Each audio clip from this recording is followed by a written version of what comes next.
ദേ നോക്കിയേ. എന്റെ പൊന്നി ഇതാരും ഇവിടെ കൊണ്ടുവന്ന് വെച്ചേ. കണ്ടോ പട്ടിഷാ.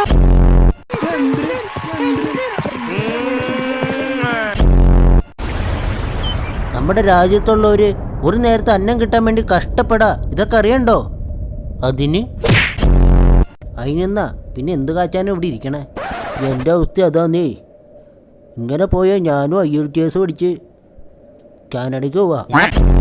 പണ്ടേ പറഞ്ഞതാണ്, ഈ വാർദ്ധക്യ പെൻഷൻ അതിനൊക്കെ പിടിച്ച് മാറ്റിയിട്ട് വല്ല ചുള്ളൻ ചെറുക്കന്മാരെ രാജാവരാജ്ഞയാക്കാൻ. ചുള്ളന്മാരാണോ നിങ്ങൾക്ക് വേണ്ടേ? അന്ന് എൻ്റെ പേര് പറയൂ.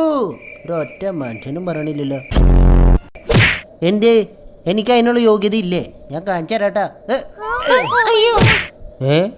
അയ്യോ അയ്യോ, ഓ 699 രൂപയ്ക്ക് ഇൻസ്റ്റാഗ്രാമിൽ വേരിഫിക്കേഷൻ ബാഡ്ജ് ടിപ്പ്. നിനക്കൊക്കെ ജാട. 4 ഫോളോവേഴ്സുള്ള രാജാവും വാങ്ങില്ലേ വേരിഫിക്കേഷൻ? സ്റ്റാച്ചു വേണ്ട, വെറുതെ വിട്ടേക്ക്. അല്ലെങ്കിൽ അയൽ രാജ്യത്തൊക്കെ പോയി ഇവൻ പറയും ഞാൻ കാശ് കൊടുത്ത ബാഡ്ജ് വാങ്ങിയെന്ന്. കാശ് കൊടുത്ത് വാങ്ങിയതാന്ന് പറഞ്ഞാലും കുഴപ്പമില്ല. പക്ഷെ 4 ഫോളോവേഴ്സ് നമ്മുടെ ഫേക്കാന്ന് അറിഞ്ഞാലോ നാണം കെടും. ഏറി കയറും ഞാൻ.